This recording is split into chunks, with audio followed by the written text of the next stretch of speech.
ফেসবুকে আমার ভাইয়ের ফ্রেন্ড দেখে যে একটা ছবি, আমাকে দেখানোর পর আমি বলছি এটাই ভাইয়া, দেখে যে অনেক রক্ত।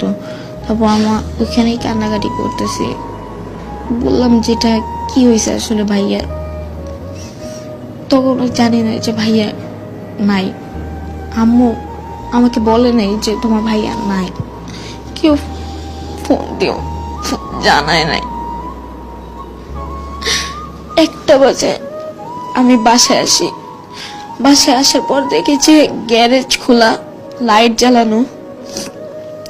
আমি সবাইকে জিজ্ঞেস করতেছি কি হয়েছে, আমাকে সবাই জড়ায় ধরে কাঁদতেছে। আমি বলছি কি হয়েছে একটু বলো, আমাকে বলতেছে না। আমাকে উপরে 6 তলায় নিয়ে আসছে জোর করে এনে বলে কিচ্ছু হয় না, তুমি শো, তোমার ভাই আসতেছে।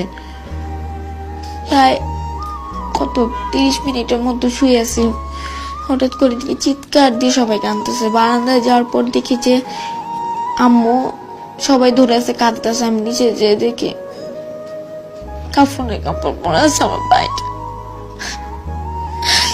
আমাকে ভাইটার সামনে কেউ যাইতেও দিতেছে না। লাস্টে বের করার পর গ্যারেজ চানে আমি একবার খালি চুমু দিয়েছি মাইয়াকে। এরপরে ভোরবেলা জানাজার পর নিজের ভাইটাকে দাফন দিয়ে এসেছি।